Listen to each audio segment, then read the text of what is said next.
Well, hello everyone. Happy Friday, November 11th. I hope you're having a great Friday. I hope the weather's being kind. I hope you've adjusted to daylight savings time, one of the silliest human ventures that I can think of. Hey, Andre, how are you doing?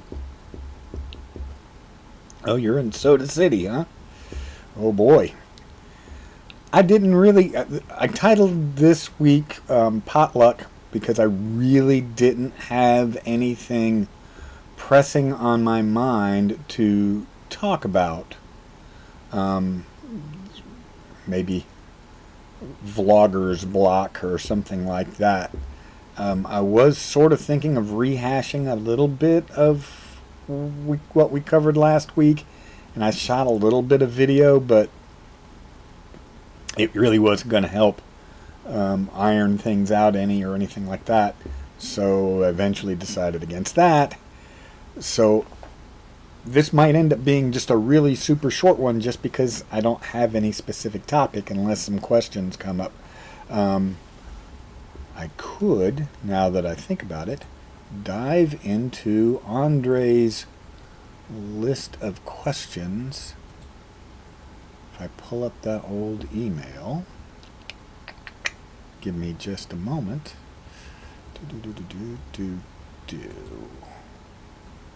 Let's maybe hit one of these questions.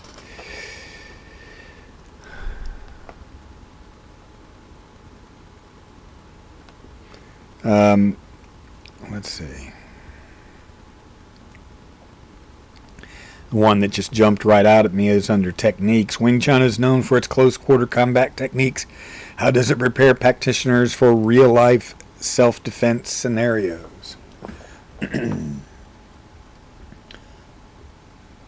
A fight is, by definition, personal.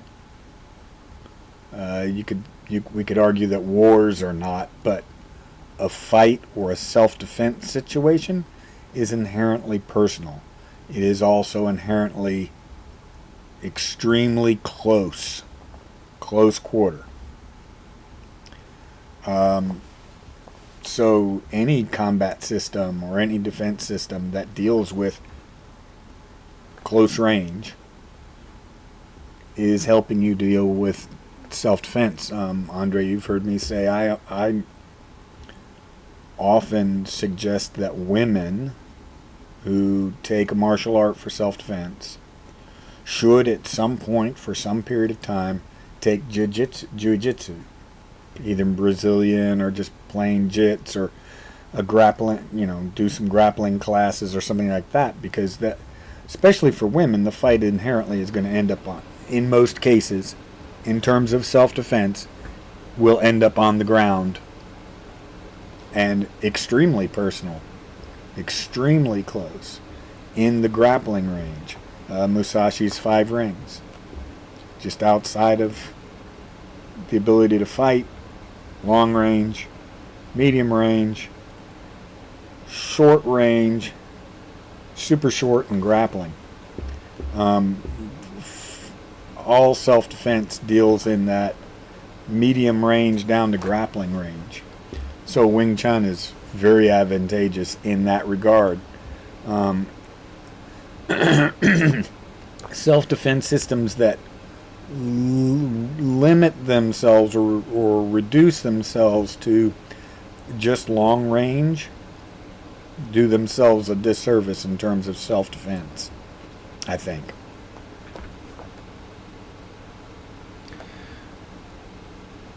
Let's see. We've answered that one before. Oh, yes.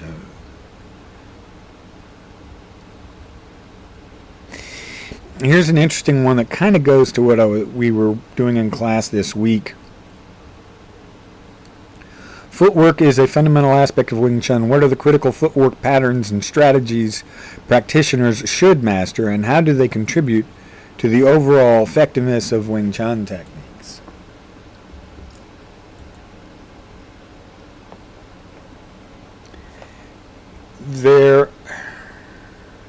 You cannot strike somebody without doing some kind of weight distribution, which is a form of footwork. You cannot evade a punch or a grapple or a grab or a strike or a kick without doing some sort of footwork. You cannot effectively deliver a punch without doing, or a strike or kick without doing some form of footwork. You have to have the ground to push against, more or less. It is generally said you get your energy from the ground up. That your connection to the ground you bring up and put that forward.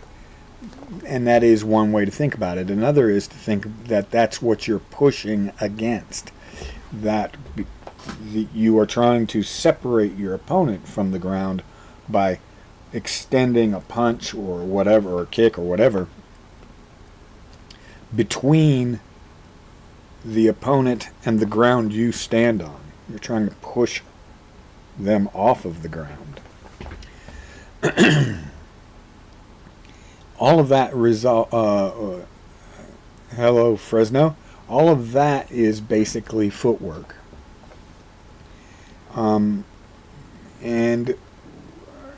what kinds of footwork does Wing Chun have?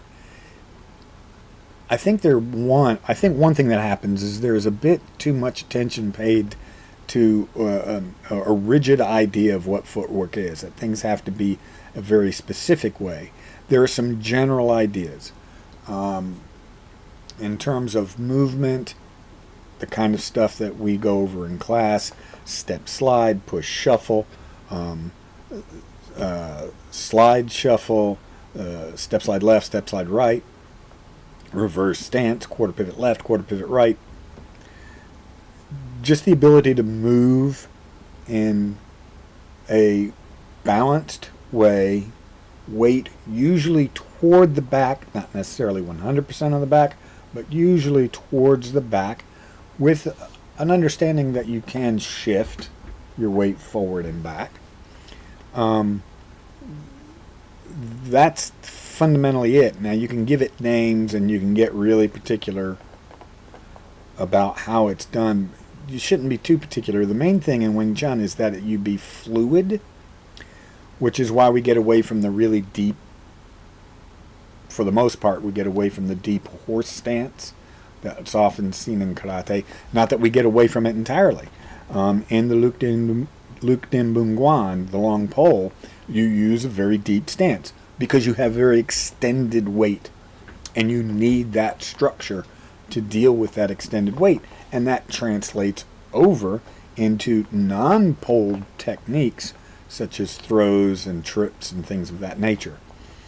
The main thing is to kind of work along with the Tai Chi principle that for the most part your ankles should be roughly under your shoulders or about the same width as your shoulders. That lends a certain amount of mobility with stability. The wider your feet than your shoulders, the more stable you are, but the less mobile you become. The narrower your feet than your shoulders, the more mobile you become so mobile that you become imbalanced, which is not a good thing.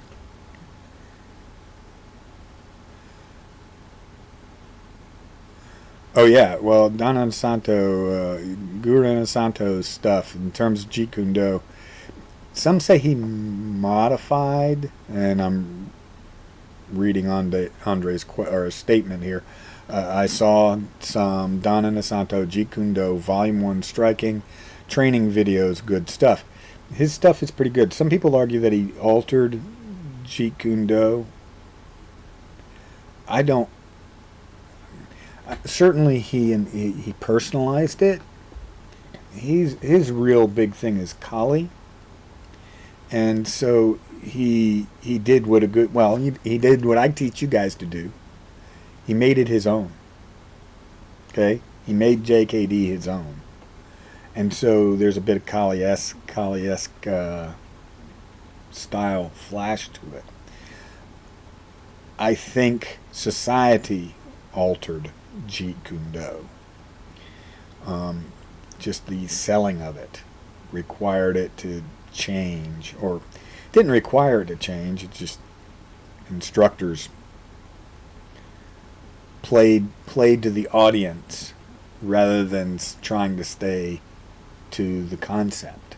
And remember, for anybody who watches this later on, remember this: Jeet Kune Do is not a style. It is a concept. Li Jun Fan Kung Fu could be called a style. That is the precursor to JKD.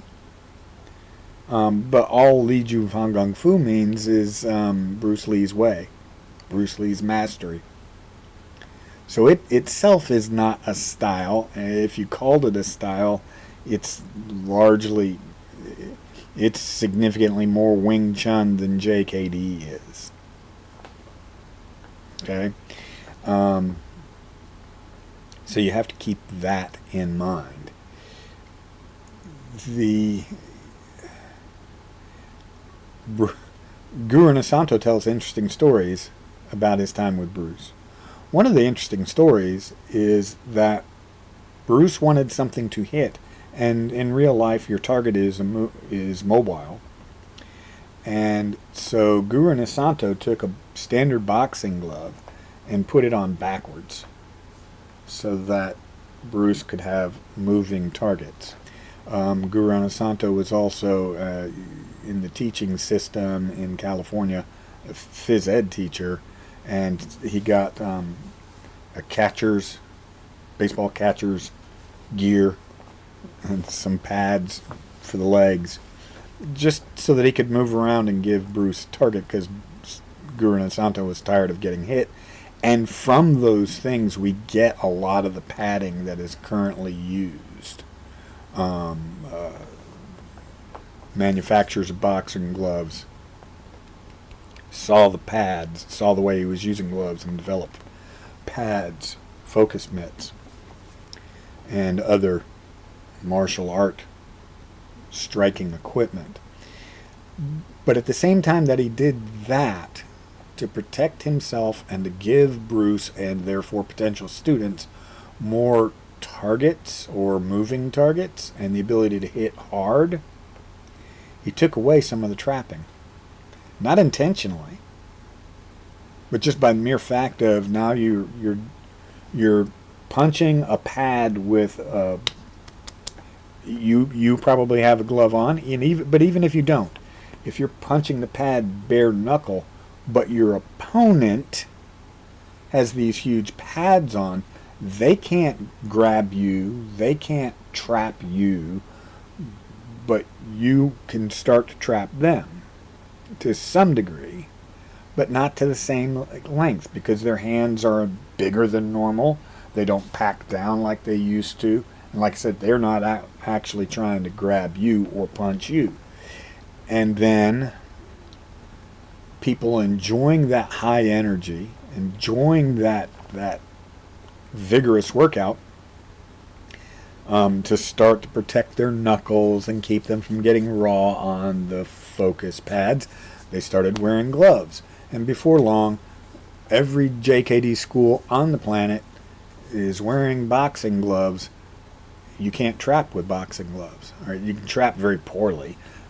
Yes, as we have discussed before, boxers do a certain amount of trapping, but it is very light. It is more of a push out of the way in order to get one hit. And because you don't have gripping fingers, it becomes push out of the way, tag, step back. Push out of the way, tag, step back. Instead of what trapping really should be, which should be push out of the way, tag, grab the other hand, literally tying the person up. Typically, trapping is defined as tying up of hands. Well, if you got boxing gloves on, you can't really tie a person's hands up. And that whole social, I want a vigorous workout, oh cool, I'm learning a martial art at the same time, that kind of degraded JKD. I saw it in my own students, and stopped doing certain things and started interjecting other things to try to make them be more, to be honest, Wing Chun like, getting closer to what JKD should be, but tends to not be these days. It is really whittled down to some very basic trapping patterns. Ping Chui, Quat Chui, poke him in the eye, Pak, Quat Chui, Lop, Quat Chui, boom, kick, get out. It's very repetitive patterns that now everybody knows. And so you actually need more patterns, and you need the understanding of the concepts behind the patterns in order to get more patterns. And the more knowledge you have of the concepts behind the patterns, the better you are dealing with a person who knows the patterns themselves. The MMA, again, responding to Andre's statement, he thinks the MMA gloves work much better for trapping techniques, and they do. But those would be, from my perspective anyway, a more recent innovation. The last 20 years or so that people started using MMA gloves during their JKD training. And MMA gloves do allow you to be a little bit more flexible. You can grip, and we're talking about the 4-ounce fingerless gloves. You can grip. You can certainly get a lot better lop.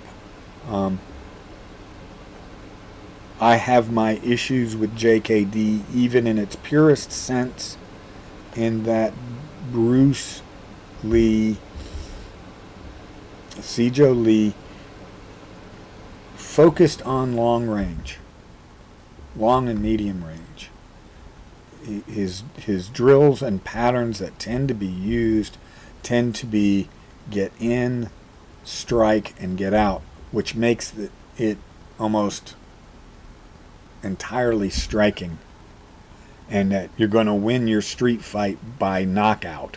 You're going to win your street fight by attrition. By hopefully the guy just doesn't want to get beat up anymore. And if you look at a lot of closed circuit fights, actual street fights, most of them end up with somebody getting knocked to the ground or going to the ground. What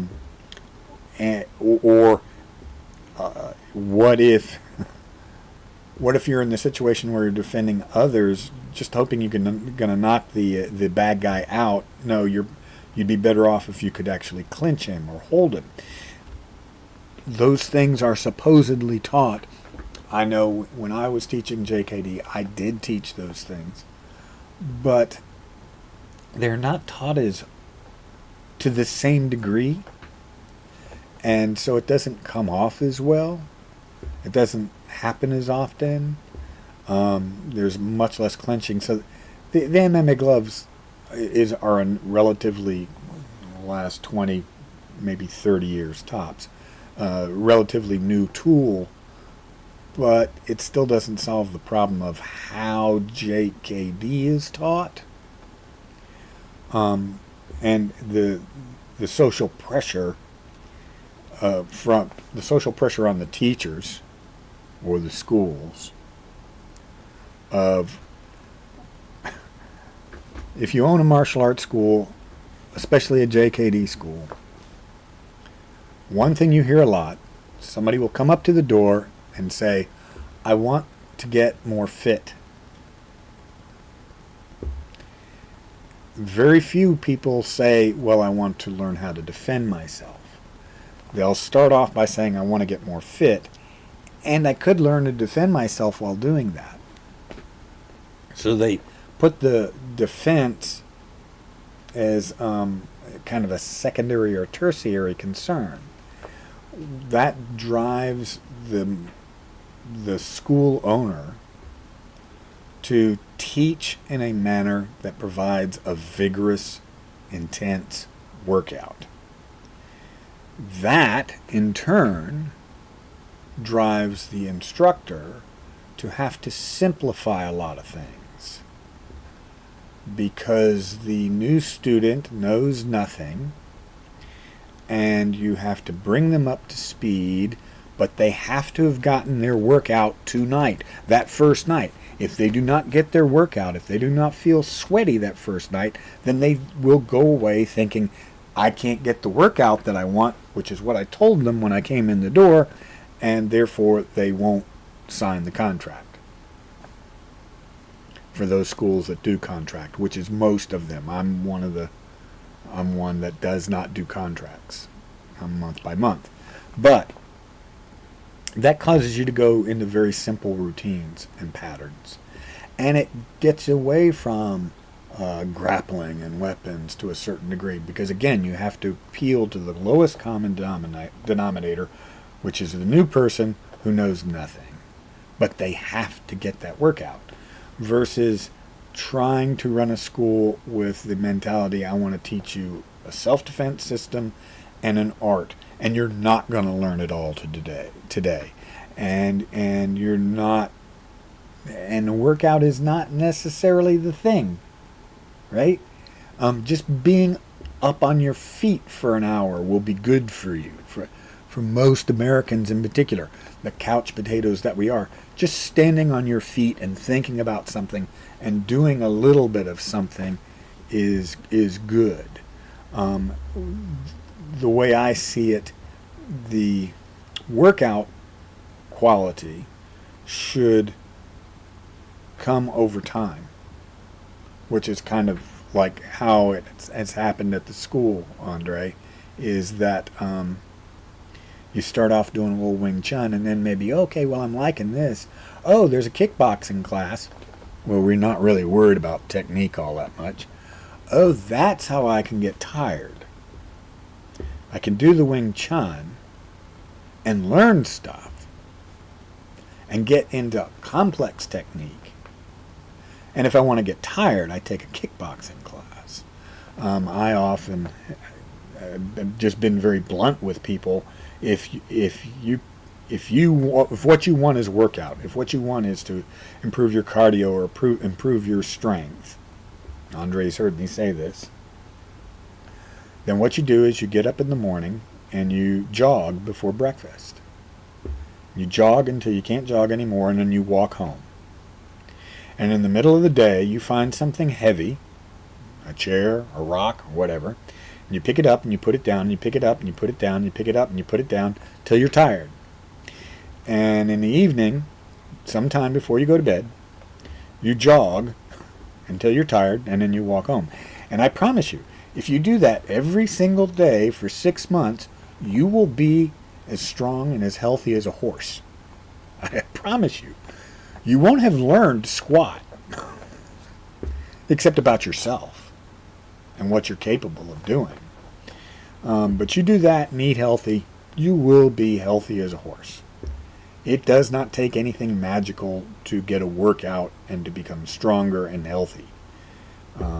When I was a little teeny lad, well over 60 years ago, there was a dude on television, Jack LaLanne, and he was helping people stay fit using brooms and chairs.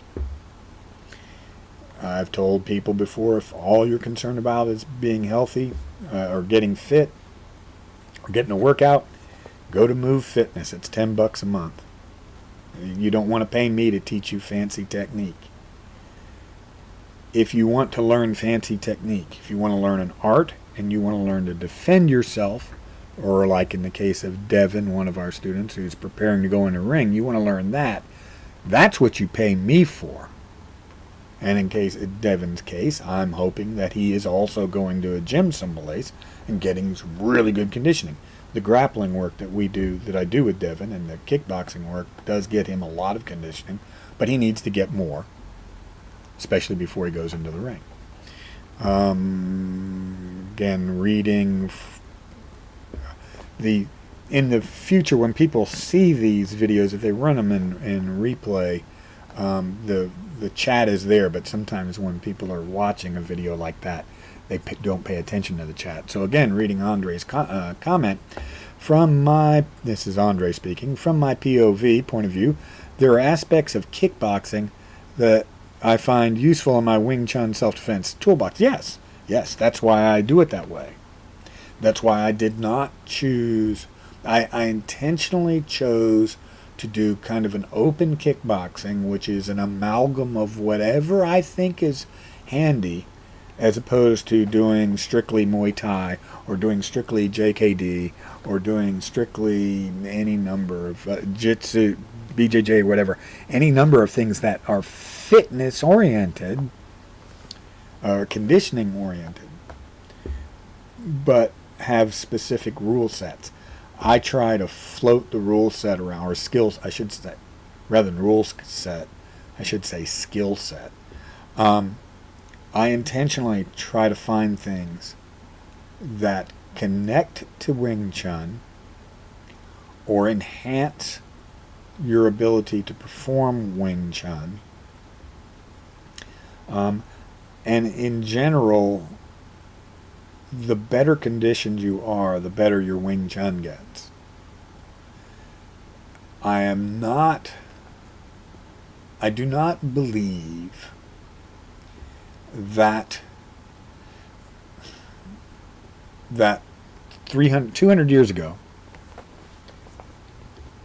roughly 200 years ago, the formation of what we now call Wing Chun, that it was the way we see in Shaw Brothers B-grade movies, where the practitioner was practicing 8 hours a day, and he's doing finger push-ups and hanging upside down from chin-up bars and spending all day long conditioning themselves. Because even 200 years ago, that would be in 1823,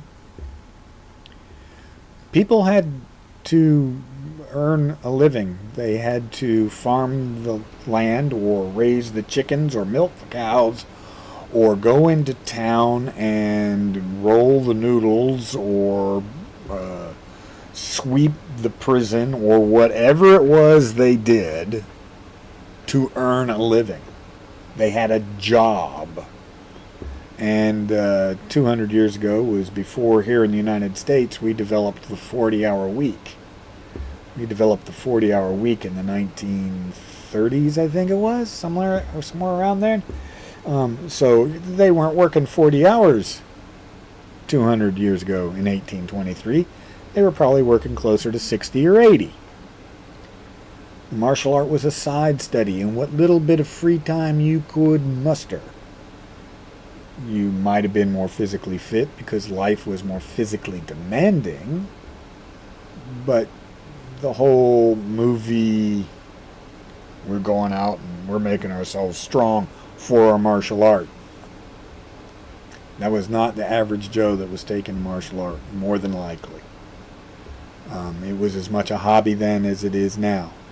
If it's not your hobby, if it's something you live on, if you were a police officer, or if you were in the military, you learned police officer tactics, you learned military tactics, you did not study a martial art.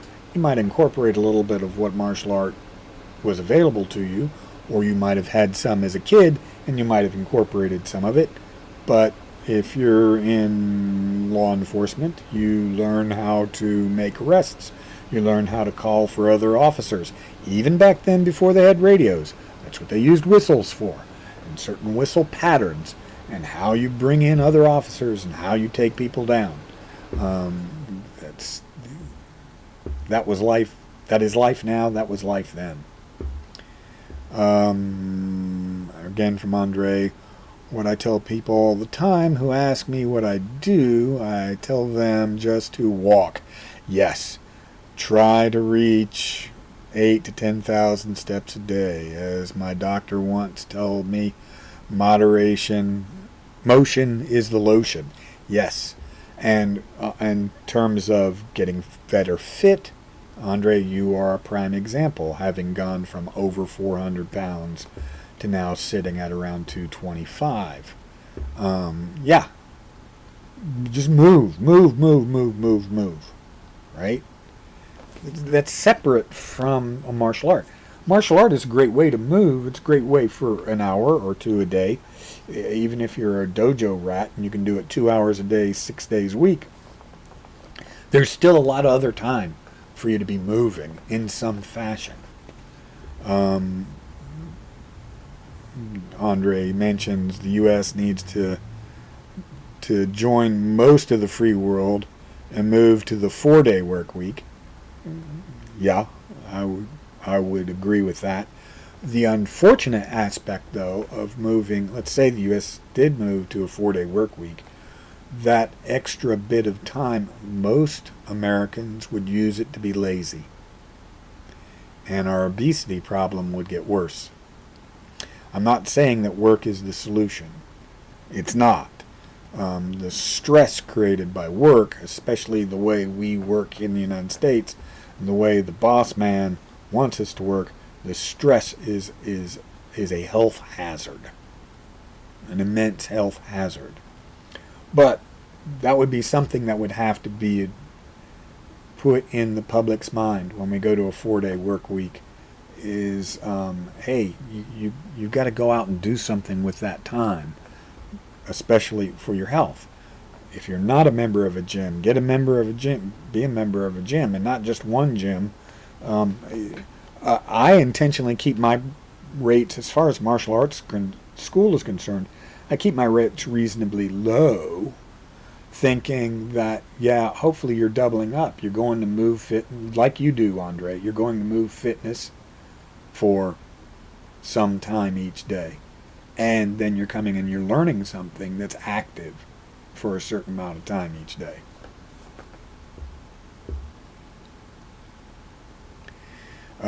In Fresno, 3 days a week and a weekend, 13 weeks a year. That's great, good. So anyway, that was 30 minutes of rambling about nothing in particular. Hence Potluck, a little bit of JKD, a little bit of Wing Chun, a little bit of fitness.